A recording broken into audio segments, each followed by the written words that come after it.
बिस्मिल्लाहिर्रहमानिर्रहीम अस्सलामुअलैकुम। Welcome to divine cooking and baking. आज मैं आप लोगों के लिए बहुत ही ज़बरदस्त सी पिज़्ज़ा सॉस की रेसिपी लेके आई हूँ। आप एक बार ये वाला पिज़्ज़ा सॉस घर में बनाएंगे तो बाज़ार वाले पिज़्ज़ा सॉस को भूल जाएंगे, इतना डिलीशियस होता है। तो सबसे पहले मेरे चैनल को सब्सक्राइब करके बेल आइकॉन को प्रेस कर दें ताकि मेरी हर वीडियो सबसे पहले आपको देखने को मिले, वो भी फ्री में। तो सबसे पहले हम अपनी जो वेजिटेबल्स हैं वो काट लेंगे। टमाटोज़ को आपने इस तरह से क्रॉस शेप में ऊपर से थोड़े से कट लगा लेना है ताकि जब हम इसको बॉईल करें तो इसकी स्किन आराम से उतर जाए।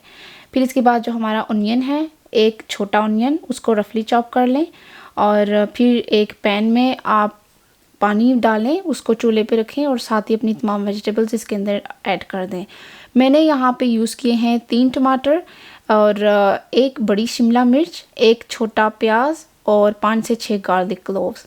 इन तमाम चीज़ों को आपने अच्छे तरीके से बॉईल कर लेना है। फिर इसके बाद जो टमाटर हैं उनको निकाल के तो उनकी जो स्किन है वो ऊपर से रिमूव कर लें और फिर ये करने के बाद इसके बाद हम अपनी तमाम वेजिटेबल्स स्मूदी मेकर में डाल के तो उनकी प्योरे बना लेंगे।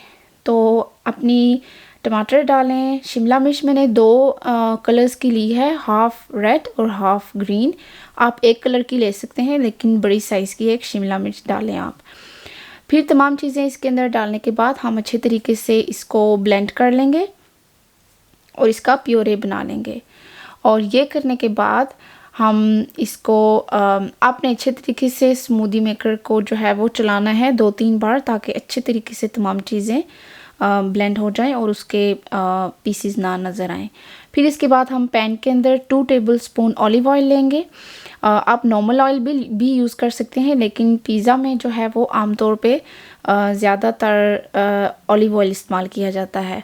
फिर इसके बाद मैंने 2 फाइनली चॉप्ड गार्लिक क्लोव्स लिए हैं, वो इसके अंदर मैं सौते कर लूँगी। आपने इनको ब्राउन नहीं करना, सिर्फ हल्का सा इनको सौते कर लेना है। ये करने के बाद इसके अंदर हमने जो प्योरे तैयार किया है वो इसके अंदर डाल देंगे और वो इसके अंदर डालने के बाद हम इसको 3 से 4 मिनट के लिए थोड़ा सा पकाएंगे। हमें बहुत ज़्यादा पकाने की ज़रूरत नहीं है क्योंकि हमारी जो वेजिटेबल्स हैं वो पहले से बॉइल्ड हैं, तो इसको ज़्यादा पकाने की ज़रूरत नहीं है।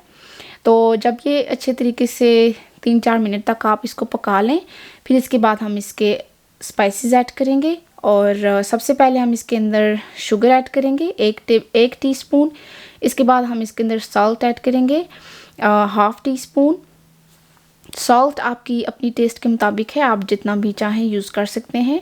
फिर इसके बाद हम इसके अंदर 1 टीस्पून ऑरिगेनो ऐड करेंगे और इसके बाद इसके अंदर ऐड करूँगी मैं चिली फ्लेक्स, वो भी 1 टीस्पून ऐड कर रही हूँ।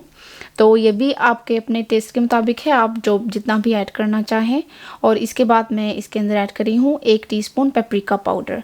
तो ये तमाम स्पाइसेस डालने के बाद अच्छे तरीके से इसको मिक्स करें और पकने दें 2 से 3 मिनट के लिए ताकि जो है स्पाइसेस की कच्ची स्मेल चली जाए।